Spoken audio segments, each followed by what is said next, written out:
સીધા જ જોઈએ રાજ્યસભા જ્યાં પીએમ મોદી સંબોધન કરી રહ્યા છે। मारुति के शेयर का क्या खेल चल रहा था। उस जमाने में हेडलाइन बना करती थी मारुति शेयर का क्या चल रहा है।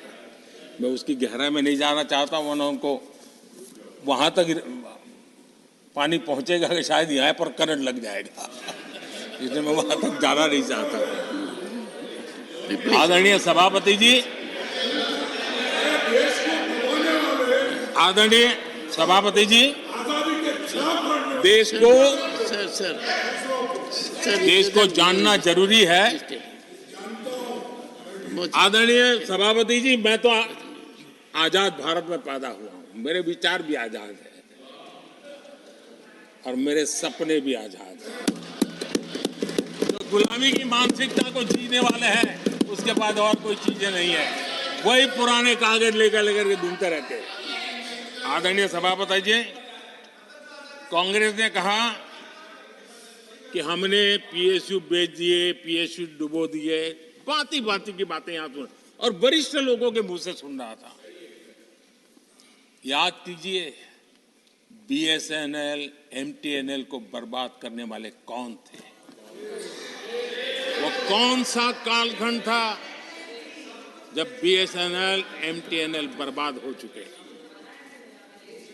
जरा याद कीजिए, एचएएल उसकी दुर्दशा क्या करके रखी थी, बर्बादी, और जाकर के गेट पर भाषण देकर के 2019 का चुनाव लड़ने का एजेंडा तय होता था एचएएल के नाम पर। जिन्होंने एचएएल को तबाह कर दिया था, वो एचएएल के गेट पर जाकर के भाषण झाड़ रहे थे। आदरणीय सभापति जी, एयर इंडिया को किसने तबाह कर दिया, किसने बर्बाद कर दिया? ये हालत कौन लाया था? कांग्रेस पार्टी और यूपीए ये 10 साल की उनकी बर्बादी से मुंह नहीं मोड़ सकते। देश भली भांति जानता है। और अब मैं हमारे कार्यकाल के जरा सफलता की बात बताना चाहता हूं। आदरणीय सभापति जी, आज जिस बीएसएनएल को आपने तबाह करके छोड़ा था ना, वो बीएसएनएल आज made in India 4G, 5G उस तरफ आगे बढ़ रहा है और दुनिया का ध्यान आकर्षित कर रहा है। आदरणीय सभापति जी, एचएएल के लिए इतने भ्रम फैलाए, आज रिकॉर्ड मैन्युफैक्चरिंग एचएएल देख रहा है, रिकॉर्ड रेवेन्यू जनरेट कर रहा है एचएएल, जिसको लेकर के इतने जो होले चलाए। और कर्नाटका में एशिया की सबसे बड़ी हेलीकॉप्टर बनाने वाली कंपनी एचएएल बन गई। कहां छोड़ा था, कहां जाके लगाया, हमने पहुंचाया। आदरणीय सभापति जी, एक कमांडो जहां नहीं है, एलआईसी को लेकर भी पता नहीं कैसे कैसे बड़े विद्वत्तापूर्ण बयान देते थे। एलआईसी का ऐसा हो गया, एलआईसी का वैसा हो गया, एलआईसी का यूं हो गया। जितनी गलत बातें एलआईसी को लिए बोलनी चाहिए बोली, और तरीका यही है, किसी को बर्बाद करने अफवाह फैलाओ, झूठ फैलाओ, भ्रम फैलाओ। और टेक्निक भाई है, गांवों में किसी का बड़ा बंगलो हो, लेने का मन करता हो, लेकिन हाथ ना लगता हो तो फिर हवा फैला देते, ये भूतिया बंगला है, यहां जो जाता है ऐसी हवा फैला देते, कोई लेता नहीं, फिर कोई जा करके लपक लेते। एलआईसी एलआईसी क्या क्या चलाया। आदरणीय सभापति जी, मैं सीना तान करके सुनाना चाहता हूं, आंखें ऊंची करके सुनाना चाहता हूं, आज एलआईसी के शेयर रिकॉर्ड स्तर पर ट्रेड हो रहे हैं। क्यों? आदरणीय सभापति जी, अब प्रचार किया जा रहा है, पीएसयू बंद हो गए, पीएसयू बंद हो गए। अब उनको तो याद भी नहीं होगा क्या है, बस किसी ने पकड़ा दिया, बोलो बोलो। 2014 में देश में 234 पीएसयू थे, 234 2000 उनके यूपीए के 10 साल के कालखंड में। अब 14 में जब उन्होंने छोड़ा 234 234, आज 254 है। 234 थे, आज 254 है। अब भाई कोई कौन सा अरिथमेटिक वो जानते हैं, बेच दिए, अब बेचने के बाद 250 हो गया। क्या क्या कर रहे हो आप लोग? आदरणीय सभापति जी, आज अधिकतर पीएसयू रिकॉर्ड रिटर्न दे रहे हैं और इन्वेस्टर्स का भरोसा पीएसयू की तरफ बढ़ रहा है। जो छोटा सा भी शेयर बाजार जानते हैं, इनको समझ आता है, नहीं समझता है तो किसी को पूछो। आप सभापति जी देखिए, बीएसई पीएसयू इंडेक्स में बीते 1 वर्ष के दौरान लगभग 2 गुनी उछाल हुई है। आदरणीय सभापति जी, 10 साल पहले, यानी 2014, 4 से 14 के बीच की बात करता हूं, पीएसयू का नेट प्रॉफिट करीब करीब 1.25 लाख करोड़ था और इस 10 वर्ष में पीएसयू का नेट प्रॉफिट 2.5 लाख करोड़ है।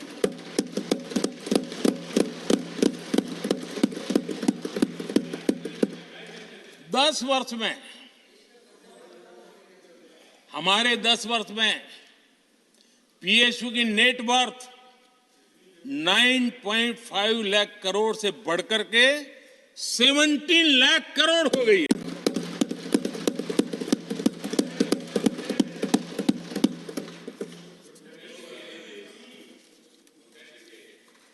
आदरणीय सभापति जी,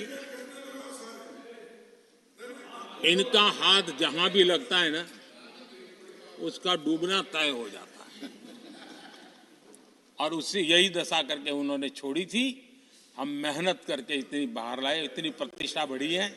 आपको खुशी होनी चाहिए, भ्रम मत फैलाइए, बाजार में हवा ऐसी न फैलाइए कि देश के सामान्य निवेशक के मन को उलझन में आ जाए। ऐसा काम आप नहीं कर सकते। आदरणीय सभापति जी,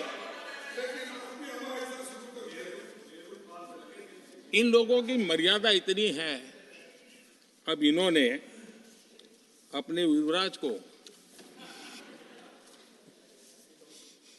को एक स्टार्टअप बना करके दिया है। अब वो नॉन स्टार्टर है।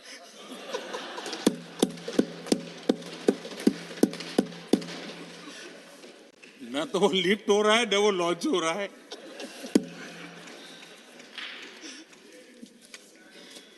आदरणीय सभापति जी,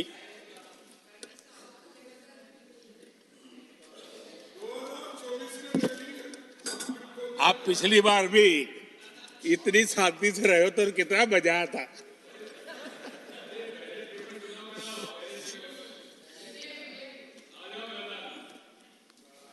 आदरणीय राष्ट्रपति जी, आदरणीय सभापति जी,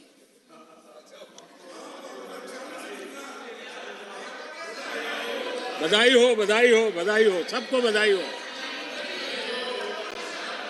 आदरणीय सभापति जी, मेरा सौभाग्य रहा कि मुझे लंबे समय तक एक राज्य के मुख्यमंत्री के नाते देश की और जनता की सेवा करने का अवसर मिला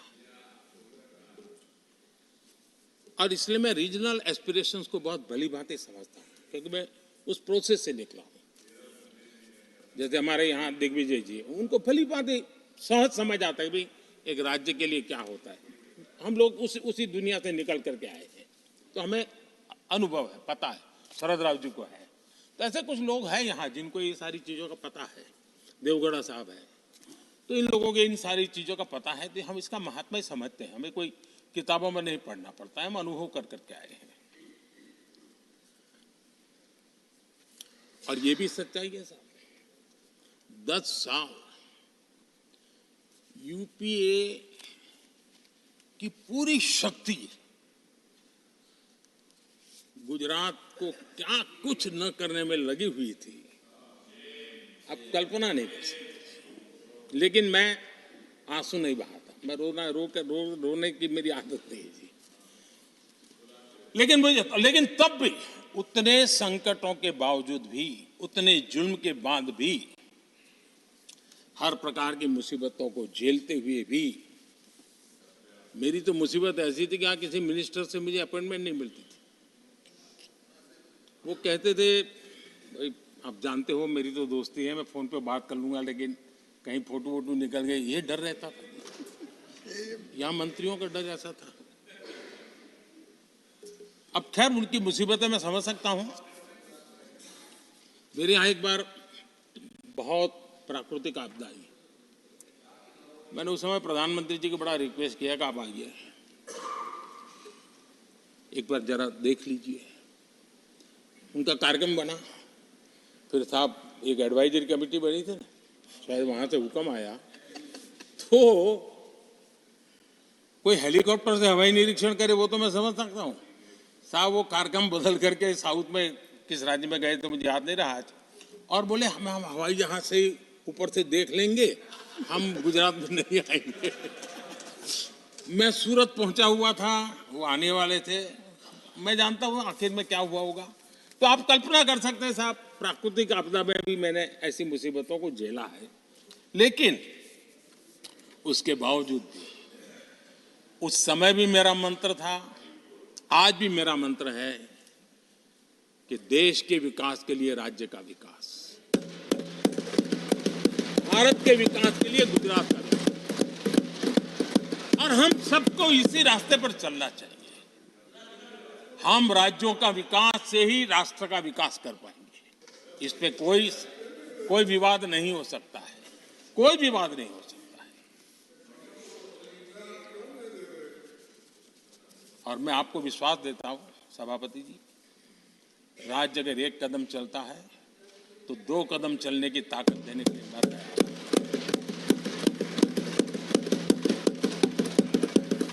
कोऑपरेटिव फेडरलिज्म क्या होता है, और मैंने तो हमेशा कहा कॉम्पिटिटिव कोऑपरेटिव फेडरलिज्म। आज देश को जरूरत है कॉम्पिटिटिव कोऑपरेटिव फेडरलिज्म। हमारे राज्यों के बीच में तंदुरुस्त स्पर्धा हो ताकि हम तेजी से देश में आगे बढ़े। एक सकारात्मक सोच के साथ हमको चलने की जरूरत है। और मैं ये राज्य में था तब भी इसी विचारों को लेकर के काम करता था, इसलिए चुपचाप सहता भी था। आदरणीय सभापति जी, कोविड एक उदाहरण है, इतना बड़ा संकट आया दुनिया का।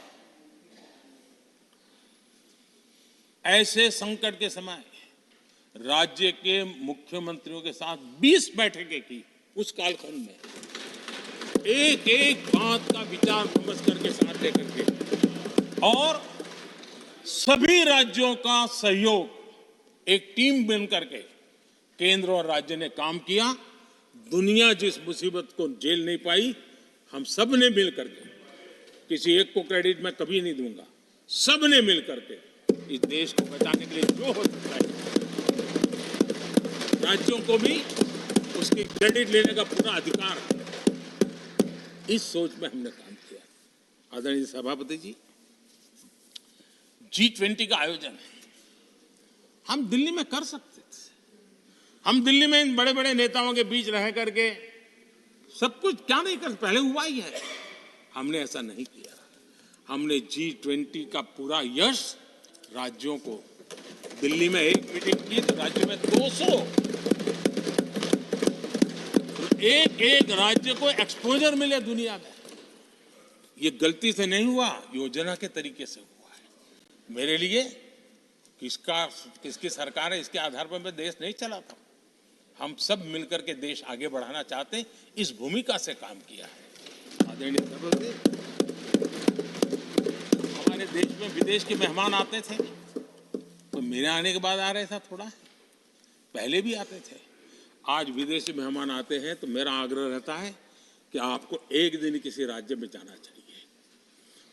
मैं उनको लेते के जाता हूं राज्यों में, ताकि उनको पता चले कि मेरा देश यानी दिल्ली नहीं है, मेरा देश चेन्नई में भी है, मेरा देश बेंगलुरु में भी है, मेरा देश हैदराबाद में भी है, मेरा देश पुरी में भी है, भुवनेश्वर में भी है, मेरा देश कलकत्ता में भी है, मेरा देश गुवाहाटी में भी है। पूरे दुनिया को मेरे देश के हर कोने का एक्सपोजर मिले, इसके लिए हम कोशिश करते हैं। वहां की सरकार का सहयोग असहयोग इसके तराजू पर नहीं तोड़ते। एक ईमानदारी से इस देश के भविष्य के लिए पूरे विश्व मेरे भारत को जाने, इसके लिए हम इस प्रयास करते हैं। और मैं अभी भी 26 जनवरी को इतना बड़ा काम रहता है, सबको मालूम है। उसके बाद भी मैं 25 तारीख को फ्रांस के राष्ट्रपति को राजस्थान की गलियों में घुमा रहा था। मैं दुनिया को पता चले कि मेरा राजस्थान ऐसा है।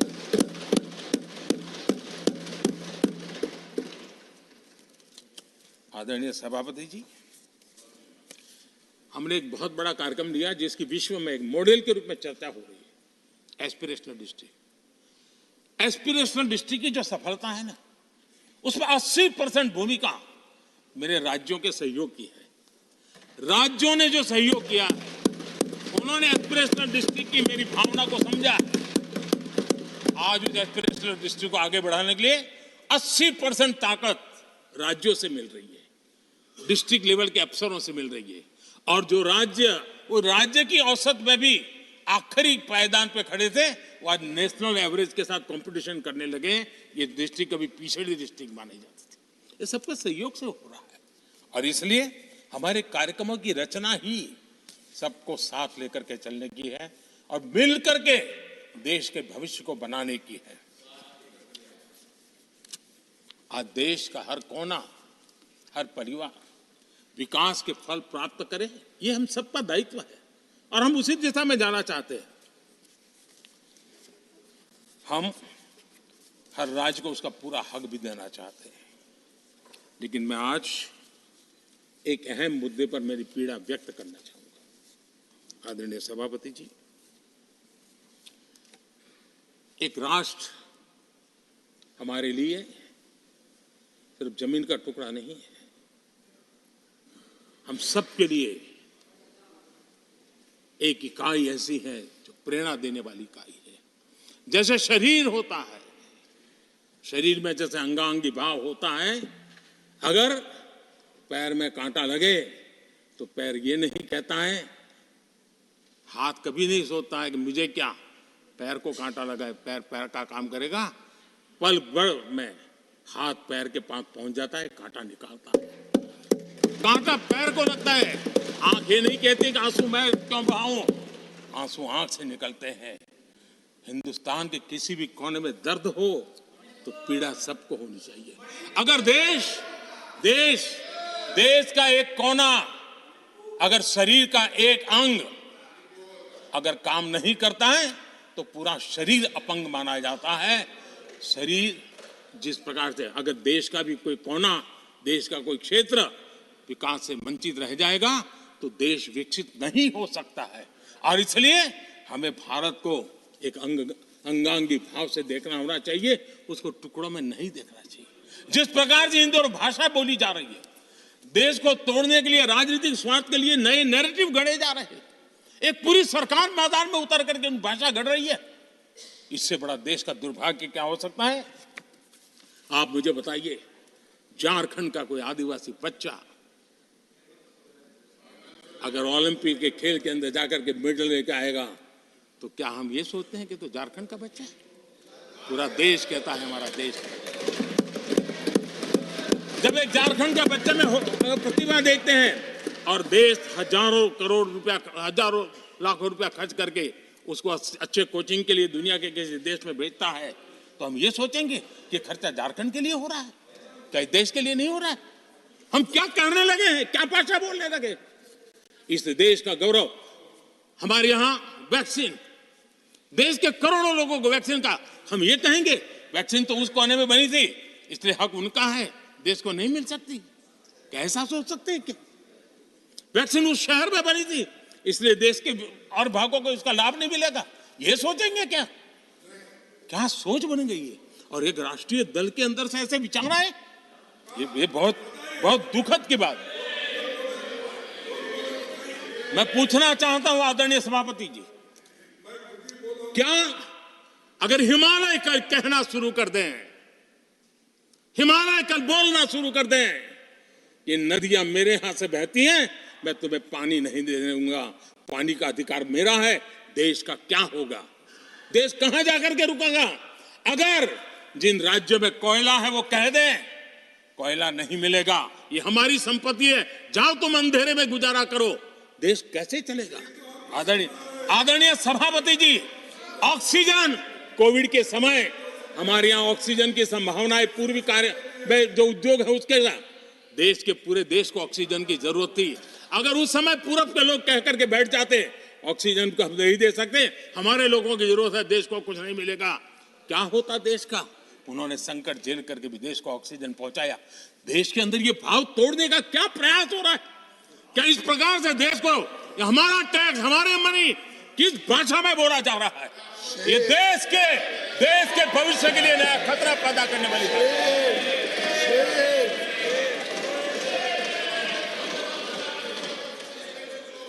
देश को तोड़ने के लिए नए नए नैरेटिव खोजना बंद कर दीजिए।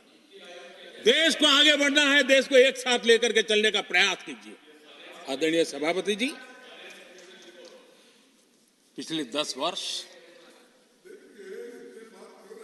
नीति और निर्माण के